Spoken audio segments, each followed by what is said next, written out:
Crescent school की इस आलीशान इमारत को देखकर बड़ी खुशी भी हुई और एक सुकून और एक क़ल्बी सुकून भी मिला। और फिर अभी ये भी बताया गया कि कैसे यहाँ पर पढ़ने वाले स्टूडेंट्स को स्पोर्ट्स की एक्टिविटी में उनके प्रमोशन के लिए स्कूल ने किस तरह के कारनामे अंजाम दिए। मैं सबसे पहले उन तमाम स्टूडेंट्स को मुबारकबाद देता हूँ जिन्होंने नेशनल गेम्स में हिस्सा लिया और साथ ही साथ उन्होंने उसमें कामयाबी भी हासिल की। मैं ख़ास तौर से मुबारकबाद दूंगा हमारी उन बेटियों को जिन्होंने खो चैम्पियनशिप में बड़ा मुकाम हासिल किया, उन्होंने चैम्पियनशिप जीती, कराटे में हिस्सा लिया, बैडमिंटन में, और अभी उनके कोच और फिज़िकल एडवाइज़र ये बता रहे थे कि पीटी टीचर ये बता रहे थे कैसे कोविड के बाद भी इन बच्चों ने बड़ी हिम्मत के साथ और हौसले के साथ इन स्पोर्ट्स कंपटीशन में हिस्सा लेकर न सिर्फ अपने लिए बल्कि क्रेसेंट स्कूल के लिए एक बहुत बड़ा एजाज़ और उसका नाम रोशन किया। तो मैं आपके फिज़िकल इंस्ट्रक्टर को और इन तमाम स्टूडेंट्स को जिन्होंने इन कंपटीशन में हिस्सा लिया और कामयाबी हासिल की, उन सबको मुबारकबाद देता हूँ। दूसरी बात यह है कि मुझे खुशी इस बात की हुई इतनी बड़ी बिल्डिंग देखकर, और फिर जिस पुराशुभ दौर में आप जिम्मेदारों ने इस स्कूल का आगाज़ किया वो खुद काबिल मुबारकबाद है कि आपने उस दौर में इस बात को समझा कि अगर हमको अपने हाथों से अपने बच्चों के मुस्तकबिल को अगर संवारना है और उनको अच्छा मुस्तकबिल देना है, उनको एक बेहतरीन इंसान बनाना है, तो ज़रूरी है कि हम उनको तालीम के ज़ेवर से आरास्ता करें। तो मेरे पास अल्फाज नहीं है कि उन ज़िम्मेदारों का शुक्रिया अदा करने के लिए जिन्होंने स्कूल को ना सिर्फ खड़ा किया बल्कि उसको कामयाबी से चला रहे हैं।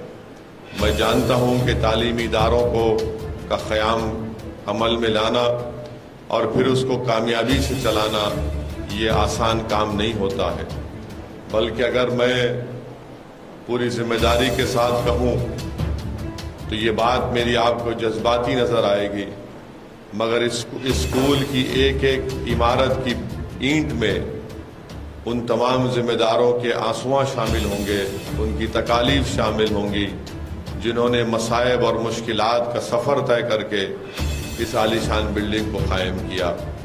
तो मैं आपको मुबारकबाद देता हूँ कि आपने इतना बेहतरीन काम किया है कि यहाँ के पढ़ने वाले बच्चे और बच्चियाँ जो 2 शिफ्ट में स्कूल चलता है, मैं सिर्फ अल्लाह से दुआ कर सकता हूँ कि अल्लाह सुब्हाना व तआला इस इमारत को और इस इमारत को बनाने वालों को अल्लाह इनकी दीन दुनिया में अल्लाह इनको तरक्की दे और अल्लाह इनके मसाइब और मुश्किलात में अल्लाह इनमें आसानी पैदा करे। और यहाँ पर जो बच्चे तालीम हासिल करने के लिए आए हैं और इंशाअल्लाह मुस्तकबिल में भी आते रहेंगे, अल्लाह उनको ना सिर्फ गुजरात और भारत का बल्कि मुसलमानों का अल्लाह मुस्तकबिल इनसे जोड़ दे ताकि वो नाइंसाफ़ियों के ख़िलाफ़ हुकूक़ की लड़ाई में अपना रोल अदा कर सकें।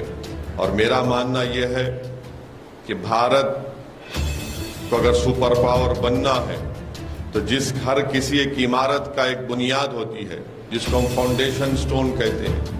तो हमारे मुल्क का फाउंडेशन स्टोन तालीम है, और अगर हम तालीम के ज़ेवर से किसी को भी आरास्ता करते हैं तो वो एक अच्छा इंसान बन सकता है। और आप और हम जानते हैं कि गुजरात हो या हमारा वतन अजीज़ भारत हो, यहाँ पर जो चीज़ मुसलमानों को नीचे खींचती है वो ये है कि उनका तालीम को हासिल नहीं करना। लोग ये कहते हैं, तंज़िया तौर पर कहते हैं कि मुसलमान तालीम याफ्ता होना नहीं चाहता है। मैं इस बात को नहीं मानता, ये सबसे बड़ी झूठ है। मुसलमान अपने औलाद को तालीम के जेवर से आरास्ता कराना चाहता है, मगर जो चीज़ उसके माँ बाप को अपने औलाद को तालीम से महरूम करती है वो उसकी जहालत नहीं है, वो जो चीज़ उसको उस रास्ते पर ले जाने से रोकती है, उसके पास पैसे नहीं होते अपनी औलाद को तालीम दिलाने के लिए। इसका बाज़ाब्ता एक एम्पिरिकल एविडेंस है। मैं बार बार कह रहा हूँ, आज भी कह रहा हूँ कि भारत सरकार की कुंडू कमेटी की रिपोर्ट है जिसमें कहा गया कि मुसलमान बच्चे अगर तालीम से दूर हैं या स्कूल के बाहर हैं या ड्रॉप आउट रेट उनका बढ़ के है तो उसकी सबसे बड़ी वजह यह है कि उनके पास फाइनेंशियल वेरविताल नहीं है।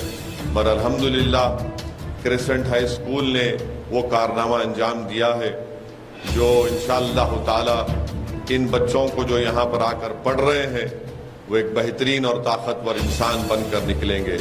और गुजरात में आप जानते हैं कि 75% तो एनरोलमेंट होता है मुसलमानों का, मगर सिर्फ 26% मुसलमान मैट्रिकुलेशन तक पहुंचते हैं। ये हमारे लिए एक बहुत बड़ा चैलेंज भी है और एक बेहतरीन अपॉर्चुनिटी भी है कि हम 26 की जगह इसको 50 करें। और फिर जब हम मैट्रिकुलेशन मुकम्मल करेंगे तो तभी तो जाकर हम हायर एजुकेशन में अपनी तालीम को मुकम्मल कर सकेंगे। इसीलिए जब 75% एनरोलमेंट होता है तो सिर्फ 26% मैट्रिकुलेशन को मुकम्मल करते हैं और हायर एजुकेशन को पहुंचे अब तक मुसलमान सिर्फ 2.85% होता है। तो इसलिए इस तरह के तालीमी इदारों की कदर करना, इनके जिम्मेदारों की हौसला अफजाई करना, इन जिम्मेदारों की मदद करना, मैं समझता हूँ ये वक्त की बहुत बड़ी ज़रूरत है। अगर आज हम तालीम से अपने आप को दूर रखेंगे तो याद रखिए फिर हम अपने हिस्सेदारी की लड़ाई में कामयाब नहीं हो सकेंगे। अगर मुस्तकबिल के चैलेंजेस का हमको मुकाबला करना है, मुस्तकबिल की जंगों को हम उसमें कामयाबी हासिल करना है, मुस्तकबिल अगर हम ये चाहते हैं कि हमने अपनी जवानी में वो करबनाक नज़ारे हमने देखे वो हमारे बच्चे उन नज़ारों को ना देखें, तो मैं आप तमाम से दर्दमंदाना अपील कर रहा हूँ कि अपनी औलाद को तालीम याफ्ता बनाइए और तालीम के साथ साथ उनको अच्छा इंसान बनाइए। स्कूल में बच्चे तो तालीम तो हासिल करेंगे, मगर सबसे बड़ा स्कूल होता है उस बच्चे का घर। अगर उस घर में माँ बाप उसको अच्छे बड़ों का अदब, छोटों से मोहब्बत सिखाएंगे, अदब फ़ायदा उसको सिखाएंगे, तो सबसे बड़ी स्कूल जो होता है वो औलाद के लिए उसका घर होता है।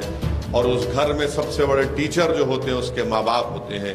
अगर माँ बाप अपने बच्चों के सामने उनको अच्छाई और बुराई की तमीज़ सिखाएंगे, उनको बताएंगे कि ये बुराई है, ये गुनाह है, इससे दूर रहना है, तो औलाद अपने माँ बाप को देखकर बहुत सी चीज़ सीखती है।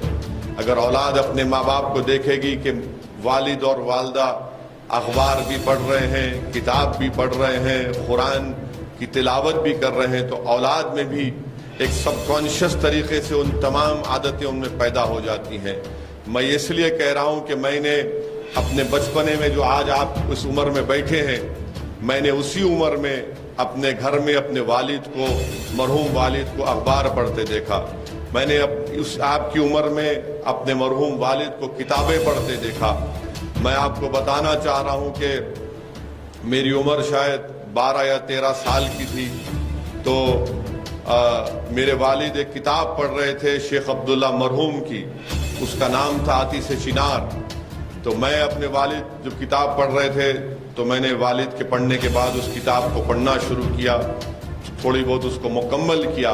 मगर बता ये रहा हूँ कि सबसे बड़ी इल्म गाह अगर कोई होती है बच्चों के लिए तो उनका घर होता है, उसके बाद स्कूल होता है। मगर मैं फिर से आप तमाम जिम्मेदारों का शुक्रिया अदा करता हूँ और मैं दुआ कर सकता हूँ और दुआ ज़रूर करूँगा।